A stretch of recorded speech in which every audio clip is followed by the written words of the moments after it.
After 10 years of carrying my parents, my dad handed everything to my sister who'd only returned 1 week ago. I set down the power of attorney and the house keys. Congrats, Lena. Mom nodded, adding, she deserves it. But when my sister opened my letter, she exploded, you're joking. My father didn't even clear his throat before doing it. He just pushed a polished folder across the table and said my sister's name, like it was a promise. Lena had been home for 7 days. I'd carried my parents for 10 years. My mother's nod was the loudest thing in the room. I didn't argue. I didn't even blink. I placed the power of attorney beside the house keys, the metal clinking, sharp enough to cut the silence. Everyone thought I was surrendering. When Lena opened the letter I'd left for her, she didn't read it twice. She couldn't. I grew up in hallways that smelled like antiseptic and lavender, their lights humming softly overhead. My father walked ahead of me with long, confident strides, greeting every resident by name. I used to trail behind him pushing a wheelchair. I was too small for standing on my toes just to keep it straight. The metal would rattle and he'd glance back with a smile that never quite landed. Careful, Kara, he'd say. Then turned back to the person he wanted to impress. Lena didn't trail behind anyone. She floated dresses that swayed, curls that caught the light, laughter that pulled eyes toward her like gravity. My mother posed her in doorways and beside holiday decorations, posting photos with captions about our bright future. I sometimes appeared in the background of those pictures, half-cut, holding a clipboard or wiping a spill. No one noticed but me. Even as kids, the division felt rehearsed. Lena got the dance shoes, the summer camps, the weekend trips. To unlock her potential, I got responsibility. Kara's independent. My parents told everyone as if independence were something I was born with rather than shaped into. When Lena complained about her homework, they hired a tutor. When I brought home straight A's, my father nodded. Without looking up from his laptop, expected from you. There was one birthday I remember clearly. Selena's cake had sparklers, gold balloons, and a dozen relatives crowding around her. Mine, 2 months later, was a sheet cake from the grocery store, left on the kitchen counter, half frosted and already leaning.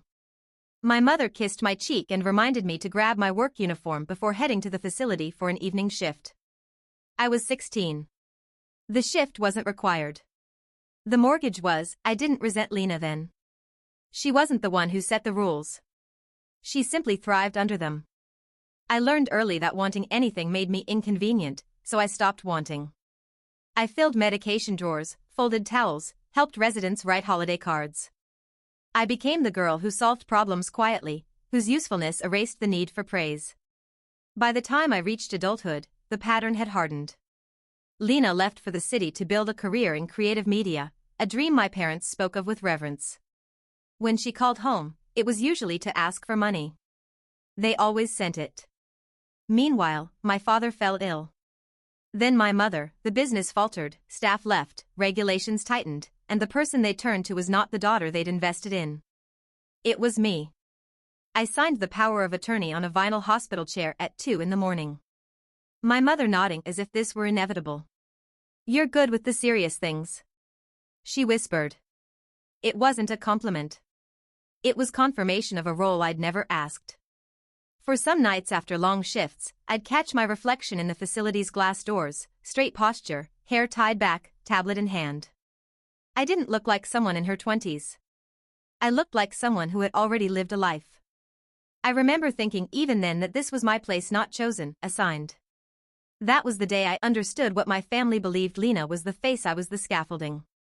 The shift came quietly, the way storms crawl in before anyone notices the sky has changed. At first, it was small things. An email chain I usually handled about state inspections arrived without my name attached. Then another about a staffing audit, then a meeting scheduled at the office. Succession planning one I only heard about because a nurse asked why I wasn't presenting the operational report. I remember standing in the supply room, the air cold from the refrigeration unit, holding a box of wound dressings. My phone buzzed, a photo from my mother, Lena, standing in front of the facility sign, smiling, her hair lifted by the wind, the caption "Future Leadership."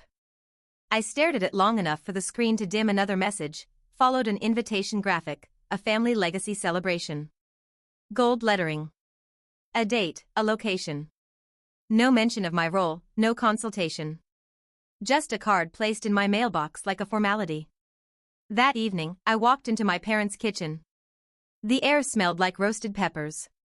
My father stood by the counter speaking softly to Lena about vision, fresh ideas the next decade. My mother leaned against the island nodding. I waited for them to acknowledge me. They didn't. When my father finally noticed I was there, he offered a distracted smile. Kara, don't worry about the administrative stuff right now. You've done enough heavy lifting. It's time for Lena to take on bigger responsibilities.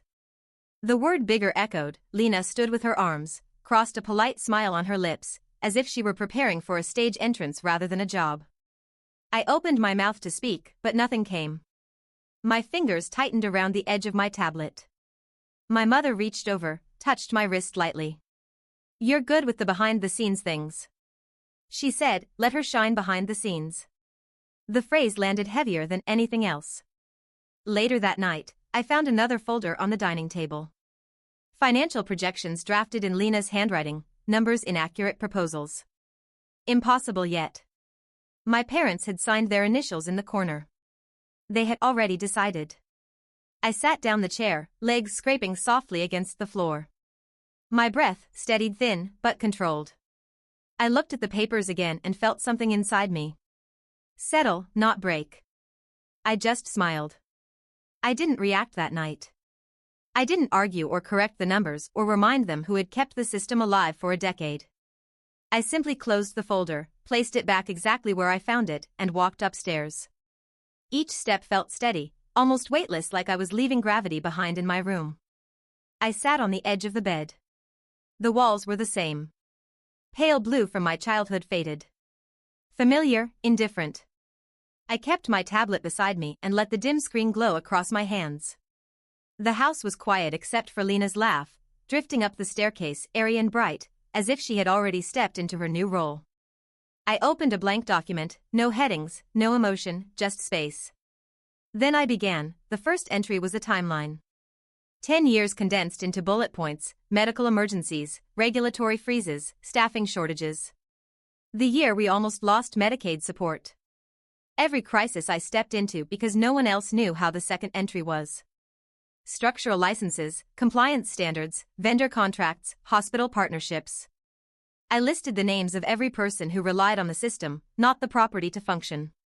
The inspectors who trusted my reports, the physicians who approved our care protocols, the caseworkers who called me, not my parents. When families panicked, I didn't need to build a case. The case already existed. All I had to do was assemble it. The next morning before sunrise, I drove across Savannah. The streets quiet and washed in a faint gray. I parked outside Dr. Hale's office. He was already awake, lights on, kettle steaming in the window. When he opened the door, he didn't ask why I was there. He simply stepped aside. His office smelled like cedar and old books, a place where truth arrived without theatrics. I placed my notes on the table. He read silently, glasses sliding down his nose, turning each page slowly as if measuring weight rather than words. When he finished, he leaned back. They're moving without you. I nodded. And you're done asking to be seen? Another nod. He tapped the edge of my timeline. You don't need revenge. You need structure. That afternoon, he called Ms. Rowan. She arrived with a leather portfolio under her arm and the kind of calm that comes from decades of navigating systems.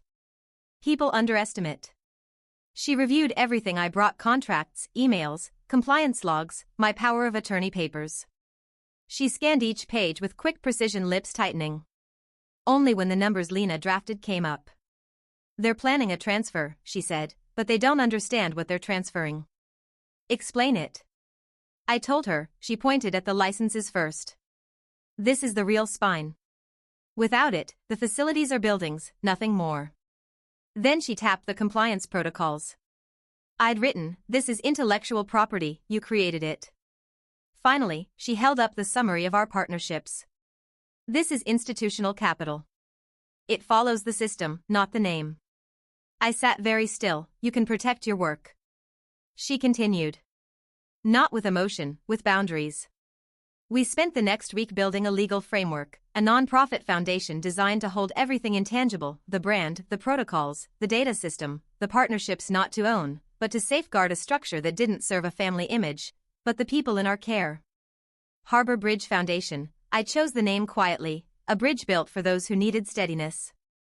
Under my authority as power of attorney. Still fully valid, never rescinded. I executed each transfer with the precision of someone copying medication doses. Every document signed, notarized, filed, my parents believing it was routine administrative cleanup for their health and business stability. Signed honorary advisory roles without reading the fine lines. No ownership. No control. Just recognition for their name. When the work was done, I returned to operations as if nothing had changed. Moved through hallways, checked logs, adjusted schedules. Staff greeted me with the quiet respect of people who remembered who had kept them afloat. Lena drifted through rooms with a notebook and a soft smile, offering color palette ideas for the website. My parents beamed every time she opened her mouth. The night before the legacy celebration, I sat alone in the small office, tucked behind the nurse station. The fluorescent lights buzzed overhead. My tablet was open to one last document, a letter addressed to Lena. It wasn't angry or sharp. It wasn't an accusation. It was clarity. I wrote about what she was inheriting: a shell without the system, responsibility without preparation, a title without the backbone beneath it. I explained the foundation not to shame her, but to prepare her for the truth my parents refused to see. I ended with one line that felt like stepping out of a shadow. What you carry next depends on what you choose to hold. I printed the letter, folded it neatly, and slid it into a red envelope, a color that drew attention without noise. On the day of the celebration, I placed the envelope into my bag beside the keys and the POA document. 3 objects, 3 truths. This time, I wouldn't fix what they'd broken. This time, I would let the system speak for itself. The celebration looked warm from the doorway. Soft lights, crystal glasses, linen napkins, folded like small, careful wishes. My parents stood near the head of the table, glowing in a way they hadn't in years. Lena sat between them, posture perfect, fingers grazing the stem of her glass as if she'd practiced. For this moment, when my father tapped his spoon against a plate, the room quieted. His voice carried easily across the table. Thank you all for being here tonight. We honor the future of our family's work. He turned to Lena with a proud tilt of his chin. She's ready to lead. My mother nodded, lips curved into the soft smile. She reserved for moments she believed were historic. She deserves it. She added the words, didn't sting. They simply confirmed everything I already understood. I waited until the applause faded. Then I stood, not abruptly, not with force, just enough for chairs to stop shifting and for conversations to fall silent. I placed 3 items on the table in front of me. The keys, the power of attorney document, and the red envelope. The keys made the smallest sound, a crisp metallic tap that cut through the room's warmth. My father frowned. Kara, this isn't necessary. I slid them gently toward Lena. It's all yours. Some guests smiled, mistaking it for grace. Others exchanged glances, sensing the wrong kind of stillness in the air. Lena reached for the envelope first, her fingers traced its edge before slipping inside. To unfold the letter, her eyes skimmed the first lines, then sharpened. She flipped to the next page, then the next, her breath caught. What is this? She whispered. No one answered. She read further, hands tightening around the paper knuckles. Whitening. No, this can't be right. Her voice rose thin and disbelieving. You're joking. Her chair screeched backward as she stood, the room jolted with her. My father grabbed the papers from her hand. His face drained as he reached the section outlining the transfers, brand protocols, operational rights, the licensing agreements, all under Harbor Bridge Foundation. His fingers trembled. Kara, what did you do? I didn't respond. My mother snatched a page, scanning it in quick, frantic bursts. This says we don't own any of this, that the facilities are buildings. I said quietly. Just buildings. A hush fell. Even the clinking silverware, stilled in the far corner. Mr. Hayes, Harbor Bridge's attorney, rose from his chair. He had blended into the room until the moment he was needed. His voice was calm, even polite. Everything in that packet is accurate. The transfers were executed 3 years ago during the period when Ms. Kara Hart held full legal authority to act on behalf of her parents. My father's voice cracked without our consent. With your signatures, Hayes replied gently. You both approved the documents at the time. We have medical verification and third-party oversight confirming the necessity. Lena looked from him to me. Eyes wide, breath uneven. So what did they just give me? Hayes folded his hands. 2 aging properties and the debt tied to them. Anything more would require certification from Harbor Bridge. Certification is contingent upon meeting the care standards. Ms. Hart designed. My mother shook her head. She can meet them, she can learn. Hayes lifted a single page if staffing ratios drop. If safety protocols lapse, if any core process deviates by more than a small percentage, Harbor can revoke the license within 60 days. Without a license, the buildings cannot operate. My father's voice sank to a whisper, so we have nothing. I didn't correct him. They had exactly what they valued. Appearance without structure. Lena sank back into her seat, the letter limp in her hands, the confident posture she'd carried all evening, dissolved shoulders folding inward. I thought I was taking over something real. I finally spoke. You were the system, the responsibility, the work. You just never saw it. Hayes closed the folder. This arrangement protects the seniors, protects the staff. It is not punitive, it is structural. My parents stared at me as if seeing me for the first time, not as the daughter who carried them, but as the person who no longer would. I didn't offer comfort. I didn't raise my voice. I simply stepped back from the table. The room's silence following me out the door. The system would speak from here. I didn't sleep that night, not from guilt. There was nothing to feel guilty about, but because the house felt strangely quiet without the weight of expectation pressing against the walls, my phone stayed dark on the nightstand. No alerts from staff. No late calls about medication errors. No reminders about inspections. The silence felt unfamiliar, like stepping into a room I didn't realize existed. By morning, the consequences had already begun to unfold. I saw them from a distance, not because I avoided them, but because I no longer belonged inside their orbit. The bank emails, the staff resignations, the compliance notices, none of it came to me. It all went exactly where responsibility had been placed. Still, I drove to the new Harbor Bridge Center before sunrise. The windows glowed a soft amber reflecting the first light over the river.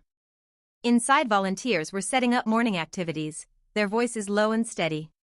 Someone was tuning a piano in the recreation room. The notes drifted through the hallway, like a quiet reminder. That life continued even when families didn't. I walked into my office. The room was small, almost plain, but the morning light softened everything. The edges of the desk, the muted colors on the wall, the stack of folders I'd left the night before. I sat down my keys and exhaled slowly, the breath dropping into the space, like a final weight being released. Later that week, I saw my parents in a Medicaid waiting room. They sat together, hands clasped, staring straight ahead. They didn't see me walk by. I didn't pause, not out of anger, but because there was nothing left to fix. A month later, during a site visit, I noticed Lena in one of the Allied facilities pushing a resident's wheelchair. Her movements small and careful. She looked different without the spotlight. She didn't notice me. I let her have the moment. Some stories end with victory. Mine ended with space. Clean, quiet, earned. For the first time, I wasn't carrying anything that wasn't mine. In the end, nothing dramatic followed. No shouting, no slammed doors, no final reckoning, just a clean line drawn in. Quiet. Families fracture loudly, but boundaries settle like dust, soft, inevitable, impossible to sweep away. Once you finally stop pretending you are the one holding everything up. Freedom didn't come from winning. It came from stepping aside without looking back. Sometimes the strongest thing you can say is nothing at all, and sometimes the silence that follows is the only truth that ever mattered. If this story stayed with you, stay close. More are coming.